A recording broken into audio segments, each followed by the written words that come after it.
Ready to move in premium triplex villas at Kollur APR Projects. BRS MLC Kalvakuntla కవితకు మరో big shock తగిలింది. CBI అభ్యర్థన మేరకు rows avenue court ఆమెకు 3 రోజుల కస్టడీ విధించింది. దీంతో ప్రస్తుతం తిహార్ జైల్లో ఉన్న కవితను సిబిఐ తమ కస్టడీలోకి తీసుకుని విచారించనుంది.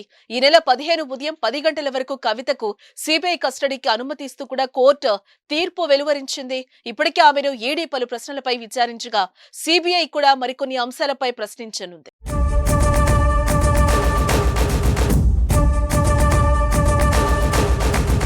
ఢిల్లీ మద్యం కుంభకోణం కేసులో తిహార్ జైల్లో ఉన్న బీఆర్ఎస్ ఎమ్మెల్సీ కవితను సిబిఐ అధికారులు అరెస్టు చేసి శుక్రవారం రౌస్ అవెన్యూ కోర్టులో హాజరుపరిచారు. అనంతరం 5 రోజుల కస్టడీకి సిబిఐ కోరగా కోర్టు 3 రోజులు కస్టడీ విధిస్తూ ఉత్తర్వులు జారీ చేసింది. ఢిల్లీ లిక్కర్ పాలసీ కేసులో కవిత కీలక పాత్రధారి, సూత్రధారి అని సిబిఐ తెలిపింది. విజయ్ నాయర్ తదితరులతో కలిసి కవిత ప్లాన్ చేసినట్లుగా గుర్తించారు. ఢిల్లీ, హైదరాబాద్ లో సమావేశాలు జరిగాయని, కవిత ఆడిటర్ బుచ్చిబాబు వాంగ్మూలం ప్రకారం కవిత పాత్ర స్పష్టమవుతుందని కూడా పేర్కొంది. ఇక ఆప్ నేతలకు సౌత్ గ్రూప్ ద్వారా 100 కోట్ల రూపాయలు ముడుపులు ఇచ్చినట్లుగా గుర్తించారు. కవిత సూచన మేరకు మాగుంట శ్రీనివాసులు రెడ్డి 25 కోట్లు 2 దఫాలుగా అందజేశారు.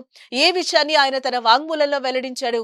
వాట్సాప్ సంభాషణలు కూడా ఏ విషయాలను ధృవీకరిస్తున్నాయని దర్యాప్తు సంస్థలు పేర్కొన్నాయి. ఇందుకు సంబంధించిన ఆధారాలను కూడా సిబిఐ కోర్టుకు సమర్పించింది.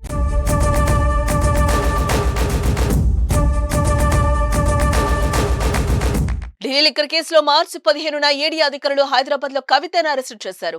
అనంతరం కోర్టులో హాజరుపరచగా 2 సార్లు ఈడీ కస్టడీకి అనుమతినిచ్చింది. అనంతరం మళ్లీ కోర్టులో హాజరుపరచగా జ్యుడిషియల్ కస్టడీ విధించింది. దీంతో ఆమెను తిహార్ జైలుకు తరలించారు. అనంతరం సిబిఐకి కూడా విచారణకు కోర్టు అనుమతిని ఇచ్చింది. తాజాగా సిబిఐ కూడా అరెస్టు చేసి న్యాయస్థానం ముందు హాజరుపరిచారు. సిబిఐ కూడా 5 రోజుల కస్టడీ కోరగా 3 రోజులు అనుమతి లభించింది.